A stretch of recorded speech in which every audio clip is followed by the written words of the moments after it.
Le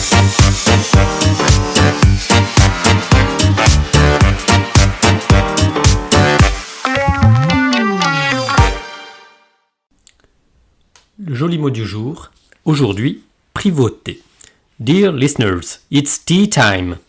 Afin de ne pas me placer en porte-à-faux avec la bienséance, puisque nous sommes tous conviés chez la marquise de la Voussure pour cette petite sauterie d'après-midi, ce raout bucolique et champêtre sur les gazons du château de son marquisat, je n'aurai qu'une seule question à vous poser.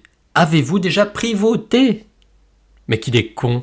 Pour un peu, on croirait entendre le sketch de Jean-Marie Bigard.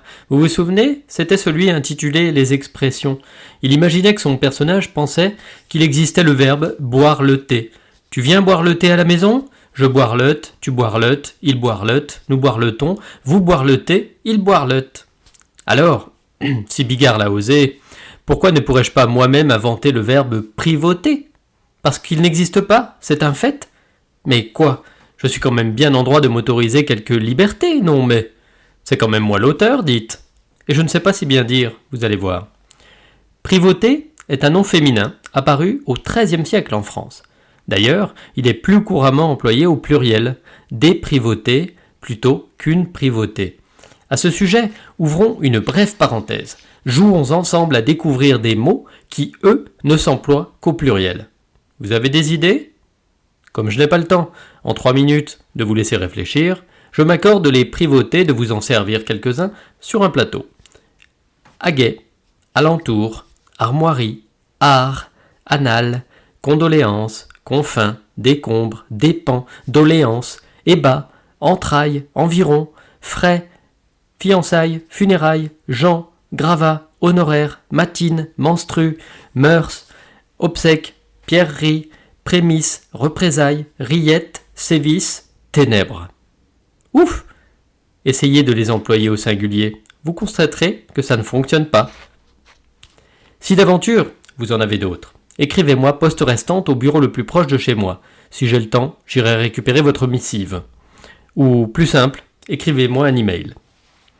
Revenons à nos moutons. Privauté, c'est quoi ?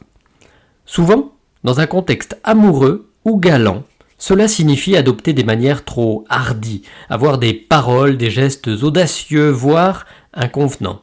En particulier, prendre des libertés avec une femme. De nos jours, le type qui se permettrait des privautés auprès de ces dames ferait-il l'objet d'un hashtag MeToo ? Je suis certain que, comme moi, des noms vous viennent à l'esprit, des personnalités qui ont défrayé la chronique et usé leur fond de culotte sur les bancs des accusés pour excès de privauté. Non, n'insistez pas, je ne citerai personne. Le sadique qui promène ses sales paluches sur les courbes d'une innocente jeune femme dans une rame de métro bondée, se permet-il des privautés ? Que nenni, cet homme-là commet un délit et mérite d'être châtié. Bref, ceci est un autre sujet que je ne pense pas aborder aujourd'hui. Pour finir, si vous voulez enrichir votre vocabulaire de quelques synonymes que vous pourrez user avec componction à la prochaine tea party de la marquise de la Voussure, au lieu de « il se permet des privautés », dites plutôt « c'est un peu fort de café » ou « ce gaillard me paraît bien hardi ». Ou encore, si l'on veut adapter cette expression à notre monde moderne, on dirait plutôt « il se fait pas chier le mec ». En conclusion, ne vous offusquez pas, mais je vais prendre une liberté avec vous, chers auditeurs. Je vais boucler cet épisode sans vous saluer. Oh, Sébastien, tu te permets des privautés ? Allez, salut et à la prochaine fois.